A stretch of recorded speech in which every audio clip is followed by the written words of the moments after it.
stocking stitch, or stockingette stitch if you're an American knitter, is made up with alternate rows of knit and purl stitch. The wrong side of your fabric ends up looking like this with little wavy lines, and the right side of the fabric will give you these tiny V's.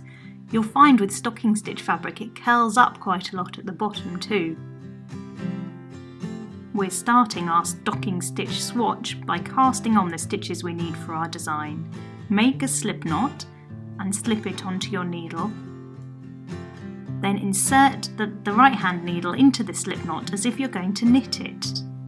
Wrap the yarn anti-clockwise around the point of the needle, pull the loop of yarn through and slip this loop over the tip of the left hand needle.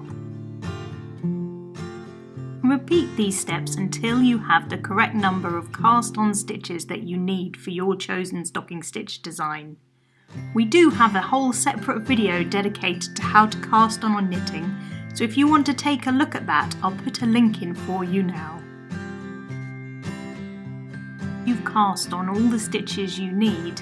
You're ready to start knitting in stocking stitch. The first row of stocking stitch will be a knit row. Start by inserting the right needle into the first stitch.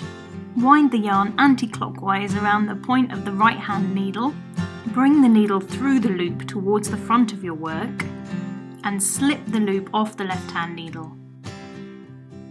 Work your way along the row in this way, knitting every stitch until you have knitted all the stitches in the first row.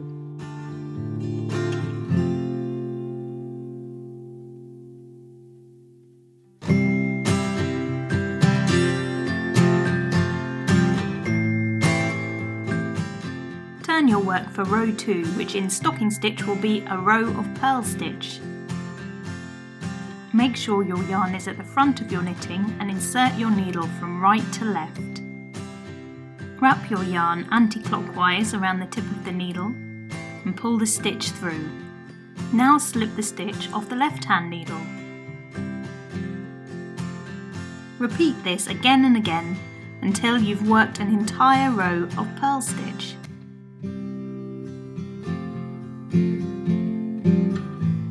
Keep working alternate rows of knit and purl stitches and your stocking stitch fabric will get longer.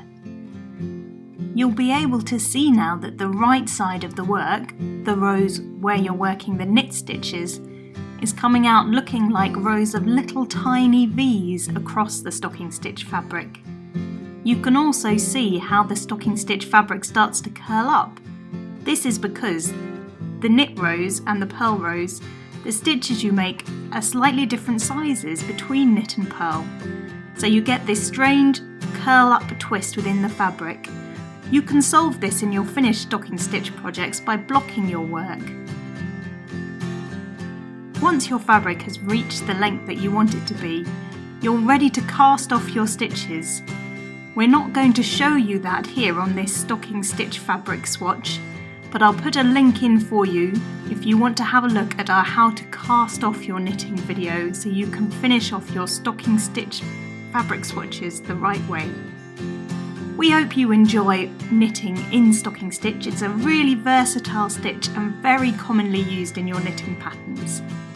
For more knitting tutorials and other great craft ideas, please like and subscribe to our channel Gathered Makes.